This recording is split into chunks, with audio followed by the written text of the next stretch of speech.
how heavy is financial modeling, or how heavy of financial modeling is typical when you're evaluating commercial real estate assets with you and your team? Yeah.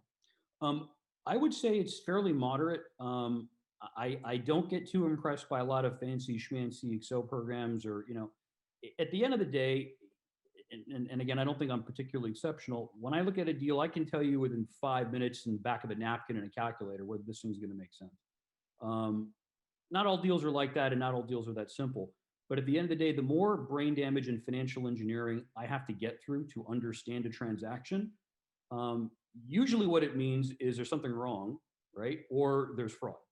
And neither one of those are good. And I'm not saying that's the case in everyone. And there are some complex deals we've been involved in, of course, that that was worth the brain damage. But in terms of the model, I don't think what kind of modeling you do is as important as your assumptions. And again, assumptions are the mother of all screw ups. And I've seen assumptions that you're buying in at a 5 cap and you're exiting at a 3 cap. Those just aren't reasonable assumptions, in my opinion. Right. And that ties back to your comment on being laser focused on one area.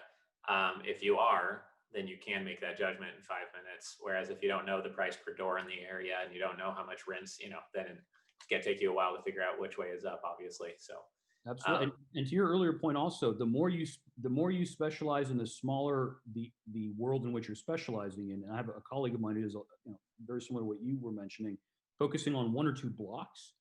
The added value of that is you're actually making a market. You're becoming the market, right? And that's, that having that kind of leverage on an asset you understand, what you'll find is over time, 2-3 deals into it, you won't worry as much because you'll know.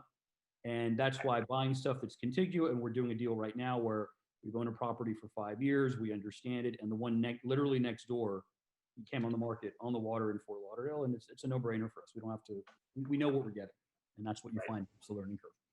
Right. Makes sense. This content was created by commercialrealestate.com. Access our community, investment databases, training, and live events by visiting www.commercialrealestate.com.